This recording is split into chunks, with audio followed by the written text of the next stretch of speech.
মানব ইতিহাসে কোনো জাহেলিয়তের যুগ, জাহেলিয়ত মানে কি? জাহেলিয়ত অর্থ হলো ইলমে ওহীর আলো থেকে বঞ্চিত যে সমাজ, যে গোষ্ঠী, যারা তারাই জাহেলিয়ত, ইলমে ওহী থেকে বঞ্চিত, সেটাই জাহেলিয়ত। সেটা পুরানো জাহেলিয়ত আর নব্য জাহেলিয়ত। বললাম না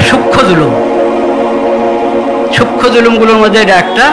এখন পশ্চিমা সভ্যতার এই আগে থেকে আছে এই দেশে, এখন আরো অনেক কঠিনভাবে বাস্তবায়ন করা হচ্ছে। সেটা হলো সমকামিতার নতুন নতুন রূপ, ট্রান্সজেন্ডার কি বলে, কি এলজিবিটি নাকি, হ্যাঁ, কত প্রকার।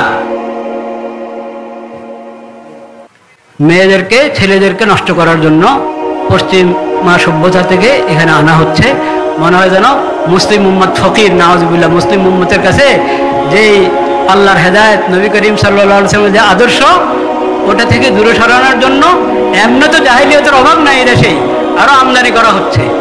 আল্লাহ তাআলা যারা আমদানি করছে তাদেরকে আল্লাহ হেদায়েত দান করেন। তো কোন জাহেলিয়তের যুগে নারীরা এত মজলুম হয় নাই যত মজলুম এই নব্য জাহেলিয়তের যুগে হয়েছে। এটা একটা বাস্তবতা। কিন্তু এই জুলুম হলো সূক্ষ্ম জুলুম। পশ্চিমাদের জুলুম হলো ওমা বাতান, মা জহারা মিনহা ওমা বাতান, মা বাতানা, সূক্ষ্ম জুলুম। আর এখানে আমাদেরকে যেটা বেশি ব্যথিত করেছে, যেটার জন্য আমরা উদ্যোগ শুরু করি, স্থূল জুলুম। দোনো জুলুমের থেকেই নাজাত দেওয়া জরুরি মেয়েদেরকে, নারীদেরকে। স্থূল জুলুম, স্থূল জুলুম, এসব জুলুমের এলাজের জন্যই ইনসাফ ফাউন্ডেশন, ইনশাআল্লাহ আল্লাহ তাআলা, এটা তো মাত্র এখন শুরুর আন্দাজটা আমরা প্রবন্ধ থেকে এবং মৌলানা আব্দুল গফফার সাহেবের বয়ান থেকে, সভাপতি সাহেবের বয়ান থেকে কিছু আন্দাজ করেছি। আল্লাহর রহমতে ইনশাআল্লাহ আমরা অনেক উজ্জ্বল ভবিষ্যতের আশা করি ইনশাআল্লাহ।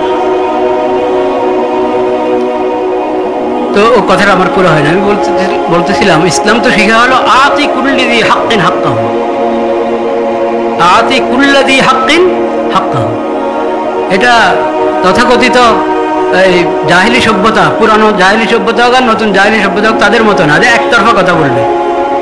একতরফা কথা মানে একদিকের কথা। আপনার নারীর অধিকার, পুরুষ কি জোর করছে? পুরুষের অধিকার নেই। শ্রমিকের অধিকার, শ্রমিক কি, মালিক কি জোর করছে? মালিকের অধিকার নেই। এটা খুব দেখবেন আপনি, অধিকার কিন্তু সবার আছে।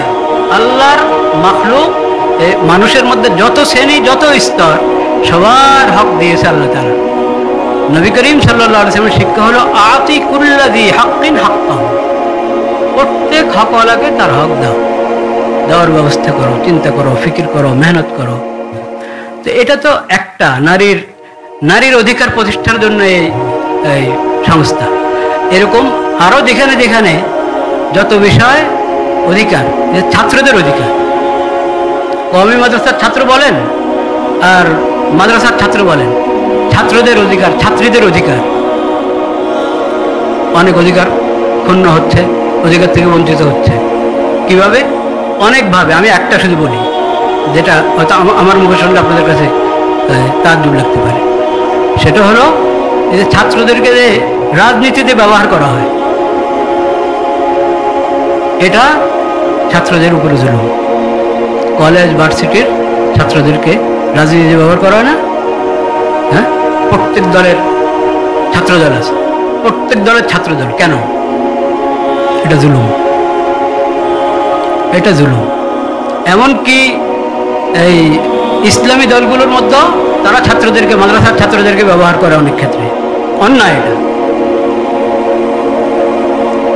ঠিক যত রাজনৈতিক দল আছে, জেনারেলগুলো, তারা ছাত্রদেরকে, কলেজ ভার্সিটির স্কুলের ছাত্রদেরকে যে ব্যবহার করছে, এটা তাদের উপরে জুলুম। ছাত্রদের, সব লাইনের ছাত্র, ইলমে দ্বীন আর জাগতিক জ্ঞান বিজ্ঞানের ছাত্র, সবাই ছাত্র। বাকি তালেবে ইলম, মাদ্রাসার ছাত্র, ইলমের তালেবে ইলম, তাদের সাথে কারো তুলনা হয় না, এটা স্পষ্ট কথা। কিন্তু ওরাও সমাজের অংশ এবং ওরাও গুরুত্বপূর্ণ দায়িত্ব পালন করে জাগতিক জ্ঞান বিজ্ঞানের যারা। সেই জ্ঞান বিজ্ঞানকে নাস্তিকতা এবং অন ইসলামিক পদ্ধতিতে মুসলিম দেশে পড়ানো, সেটা বিশাল জুলুম, কঠিন জুলুম। ওই জুলুম থেকে ছাত্রদেরকে রক্ষা করতে হবে। আমি ছোট্ট জুলুমটা বললাম যে ওদেরকে দলীয় রাজনীতিতে জড়িয়ে দেওয়া, এই রাস্তা বন্ধ করা জরুরি। এরকম অনেক জায়গায় হক লঙ্ঘিত হচ্ছে। প্রত্যেক হক প্রতিষ্ঠার জন্যে এরকম সংস্থা দরকার। সেজন্য আজকে যে খালি আমরা এক ধরনের কথা শুনেছি, নারী নির্যাতন, নারী নির্যাতন, এক ধরনের কথা শোনার কারণ হলো আজকে তো এটাই আলোচ্য বিষয়। আর আমি বেশি বলবো না, আর দুইটা কথা বলি, শেষ করছি। আরেক কথা আমাদেরকে ডক্টর হিজবুল্লাহ সাহেব বললেন যে আমি প্রসঙ্গটা ভুলে গিয়েছি, আপনি একটু বলেন।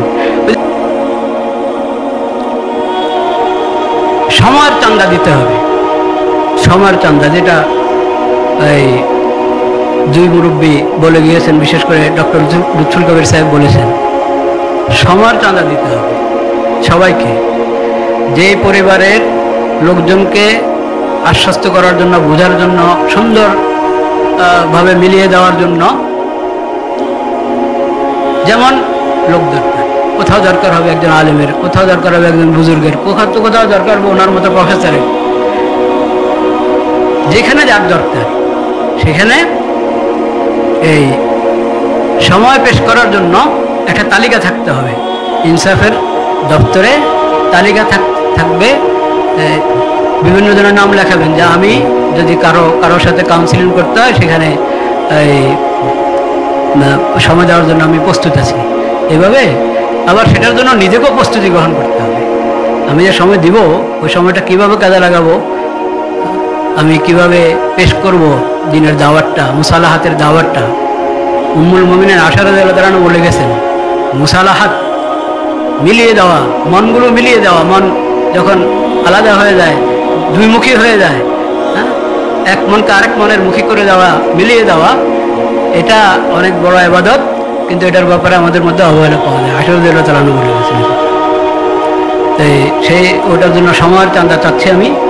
আর একটা হলো, এই প্রবন্ধে একটা হাদিস ছিল, আমার মনে হয় ওটা সনদে একটু দুর্বলতা, সনদের সব দুর্বলতার কারণে বর্ণনা জয়ীফ হয় না।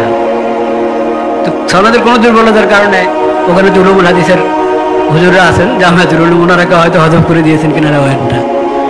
সেখানে বলা হয়েছে, নবী করিম সাল্লাল্লাহু আলাইহি সাল্লাম বলেছেন যে জিবরিল আলাইহিস সালাম আমাকে বারবার সতর্ক করেছেন, নসিহত করেছেন, তাম্বি করেছেন। হাত্তা জানান্তু আন্নাহু সাইয়্যিহাতুল তালাক,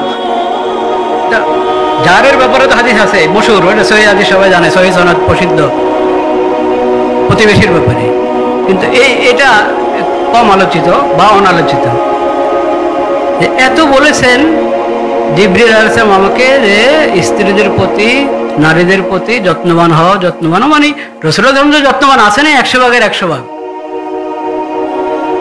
সবাইকে যত্নবান হওয়ার জন্য বলতে থাকা। এমনকি আমার মনে হলো এই তালাককে নিষেধ করে দেওয়া হয় নাকি?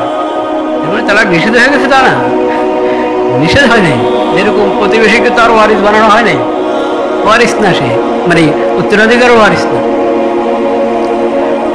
এটা অনেক গুরুত্বপূর্ণ বিষয়। ওই হাদিস তো আমরা সবাই শুনেছি, ওই হাদিস আমরা সবাই শুনেছি যে আবগাদুল হালালি ইলাল্লাহি আত-তালাক। হ্যাঁ, হালালের মধ্যে আল্লাহর কাছে সবচেয়ে অপছন্দ হলো কি? তালাক। তালাক হালাল, কিন্তু সবচেয়ে অপছন্দ এটা আল্লাহর কাছে। এই যে হালাল, কখন হালাল? যদি তালাকের মধ্যে জুলুম না থাকে, তালাকের সঙ্গে যদি জুলুম যুক্ত হয়, তাহলে জুলুম হালাল হওয়ার জন্য যে শর্ত, সেই শর্তে হালাল হবে। নতুবা তালাক দিলে হয়ে যাবে, দিলে হয়ে যাওয়া এক জিনিস, আর ন্যায়ভাবে তরিকা মতে হওয়া এটা আরেক জিনিস। সেজন্য ইনসাফের মধ্যে যে তালাকের বিষয়টাকে গুরুত্বের সাথে নেওয়া হয়েছে, আগে থেকে উনি বলেছেন যে কোর্স করতে হয়। ডক্টর সাহেব, হিজবুল্লাহ সাহেব আমাকে কদিন আগে লাহোরের এক মামলা, দিন উত্তরাতে মজলিস হচ্ছিল, দিন লাহোরের একজন মেহমান ছিলেন, উনি আমাকে বললেন যে ওখানে ওইরকম ফিকির চলছে। তো তারা এই বিয়ের যখন সংবাদ পায় কিছু মানুষের বিয়ে ঠিক হয়েছে, তো তারা মহিলাদেরকে আলাদা, ওই ছেলেদেরকে আলাদা বিভিন্ন কোর্সের